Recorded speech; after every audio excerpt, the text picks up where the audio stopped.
तो जय श्री श्याम मेरे सभी भाइयों को। तो भाइयों, जैसा कि आपको बताया गया था शॉर्ट वीडियो में, तो कोई इस वीडियो में इस चैनल पर अब सिर्फ अच्छे अच्छे टॉपिक्स पे बात होगी। तो आज का जो टॉपिक है वो है बाबा श्री श्याम का नाम के गुणगान और उनकी महिमा के बारे में आपको बताया जाएगा। तो भाइयों, बाबा श्री श्याम का नाम बर्बरीक था, जो कि अपने वन में तपस्या के लिए गए हुए थे। उस दौरान पांडव पुत्रों का 12 वर्ष का वनवास और 1 वर्ष का अज्ञातवास चला हुआ था। तो उस दौरान वन में भटक रहे थे। तो भटकते भटकते उनको प्यास लगी।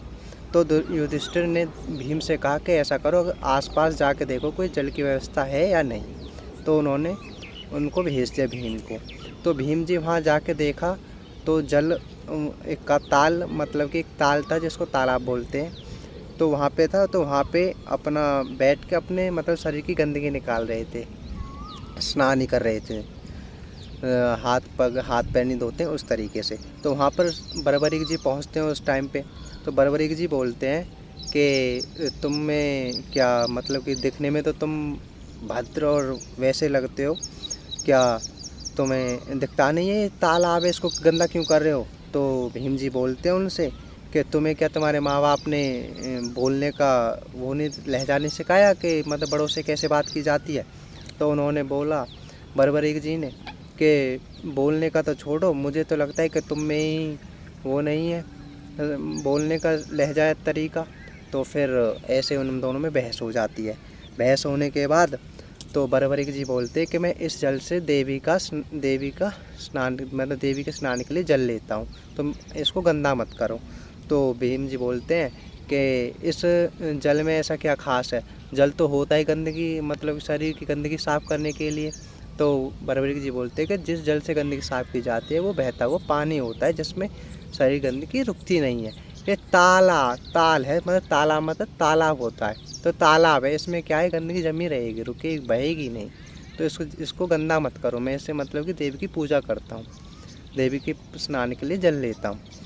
तो अब भीम जी गुस्सा हो जाते हैं। अब गुस्सा हो जाते हैं तो बर्बरीक जी और उनमें मल्लयुद्ध हो जाता है, मल्लयुद्ध स्टार्ट हो जाता है। अब स्टार्ट होने के बाद तो फिर वहाँ पे शंकर भगवान श्री महादेव जी आ जाते हैं साक्षात। तो उनको वो आपस में बताते हैं कि ये तुम्हारे पुत्र हैं, ये तुम्हारे दादाजी हैं, तो तुम्हें ऐसे लड़ना नहीं चाहिए। तो जो बर्बरीक जी हैं वो उन भीम जी से माफ़ी मांगते हैं कि मुझे माफ़ कर दो, मेरे से गलती हो गई, आप तो मेरे दादाजी और ये मैं क्या कर बैठा, मैंने तो आप पे हाथ छोड़ दिया, वगैरह वगैरह।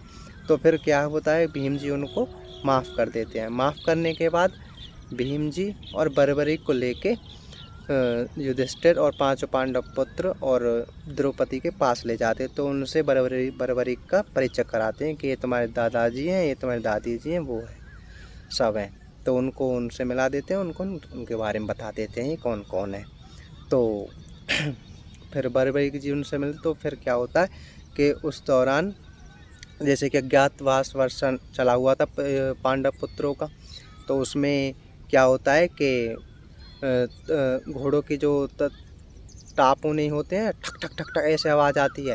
तो उनकी आवाज़ आती तो युधिष्ठिर घबरा जाता है कि कहीं कौरव सेना यहाँ तो नहीं पहुँची। अगर उन्होंने हमें देख लिया तो 1 वर्ष का मतलब 12 वर्ष का वनवास और 1 वर्ष का ज्ञातवास वर्ष वनवास हमें दोबारा काटना पड़ेगा। तो बर्बरीक जी बोलते हैं कि आपको मेरे होते हुए ये सब नहीं करना पड़ेगा। ठीक है जी। फिर अभी हम इस वीडियो में इतना ही बातें करेंगे, ठीक है जी, क्योंकि वीडियो ज़्यादा लंबी हो जाएगी। फिर हम अगली वीडियो में आपको इससे आगे का सारा कुछ बता देंगे। जय श्री कृष्ण।